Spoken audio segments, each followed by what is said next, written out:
All right, as promised in my 2 videos ago, I'm gonna start making oatmeal raisin cookies. Now, this is a recipe that I actually found originally on Quaker Oats website, but I changed a lot of it because they were good, but I thought that they could be better. So first things first, we're gonna set the oven to 350. So first things first, convection bake, 350, and start. So now we need here, 1 stick and 6 tablespoons of butter. And we're gonna melt and brown those. So there we go.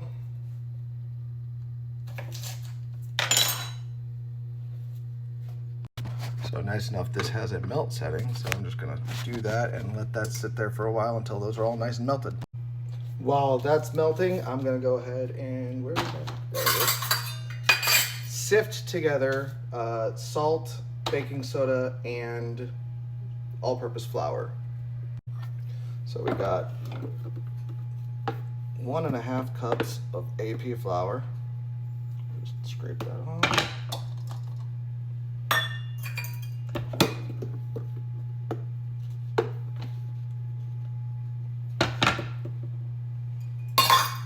And then 1 teaspoon of baking soda. Baking soda. Not fleur powder, but baking soda.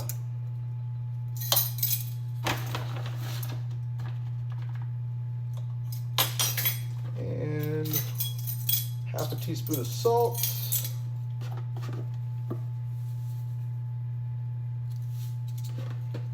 And I forgot, you need 1 teaspoon of ground cinnamon too. Now this cinnamon I actually got when my brother got married in India. So it's a little bit spicier, a little bit hotter than the cinnamon you get here in the States. But you know, if you can't fly to India, buy your own cinnamon and grind it up, I guess you can use store-bought. I haven't done so in about 10 years because I still have so much of this stuff in stick form to grind, and it's amazing. Okay, so I'm just gonna sift that into the bowl here so everything's nice and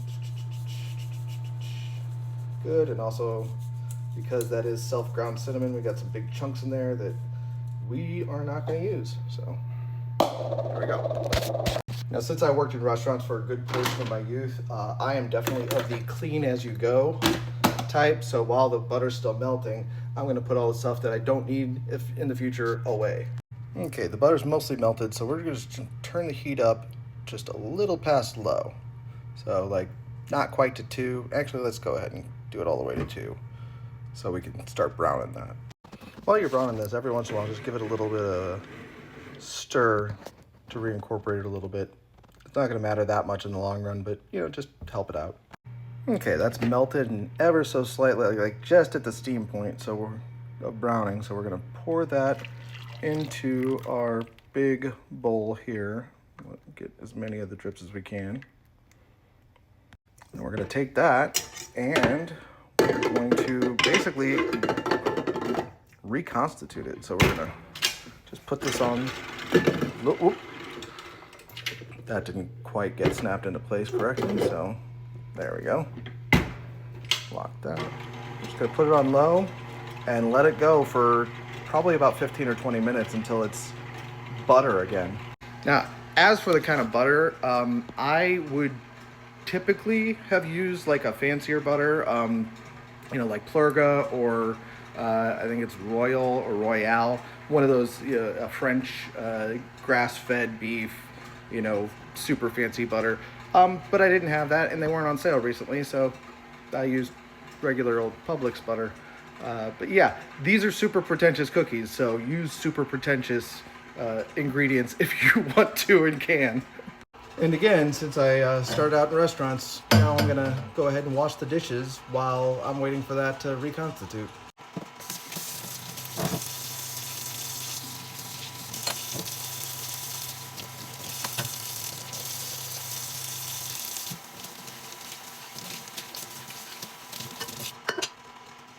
Alright, so this butter is reconstituted enough now that you can see it's still a little bit, but like here, it's starting to thicken up quite a bit, so now I'm gonna enter. Alright, so we need a 1/2 cup of granulated sugar, 3/4 cup of packed brown sugar. So put this aside, off. 1, 2, and we'll pack them up. Turn here, and 3.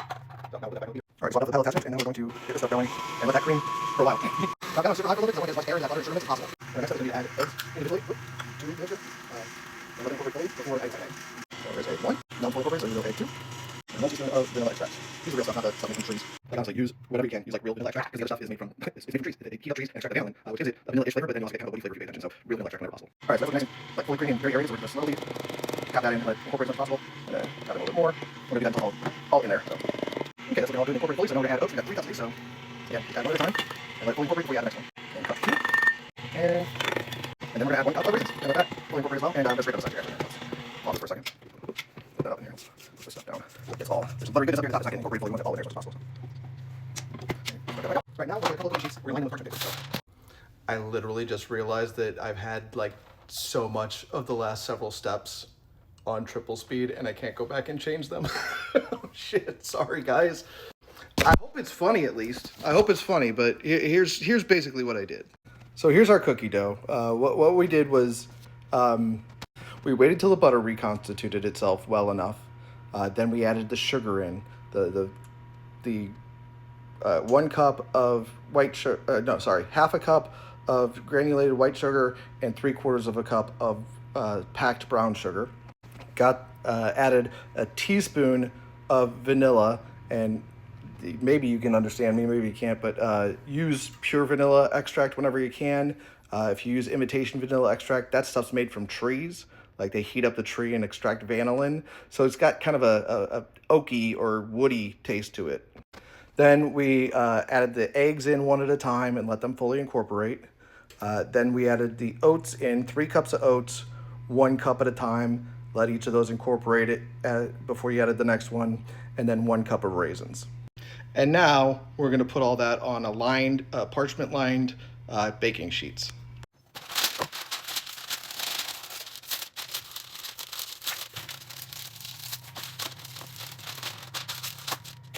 Okay, so I've got my parchment-lined baking sheets. I'm going to get a bigger spoon, and I'm going to make them like just about that big, like a quarter size, but a sphere. And then I'm going to drop them in granulated sugar, roll them around until they're entirely covered, and then put them on the baking sheet. All right, so we got 12 per sheet all laid out, and then we're going to take, I got this little fleur de sel, but you can also use kosher salt, and just sprinkle a little bit on the top of each one, and that'll just add a little bit of extra pop to the flavor when they're done. All right, and now we're just gonna pop these into the oven. Remember, convection bake, 350 degrees for really 7 to 10 minutes, depending on how your oven works, because every oven is a little bit different. So another quick tip while you're plating these things, I don't know, getting them ready to cook. For me, I fold my parchment paper under, because with my oven, I found that like the outsides, even though it's on convection, get a little bit hotter than the middle. So this helps even the cooking time. So this way they all come out looking the same at the same time.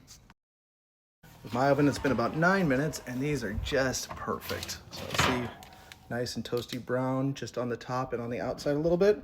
We're gonna let those cool for 3 to 5 minutes in the pan, and then we're gonna shift them over to the wire.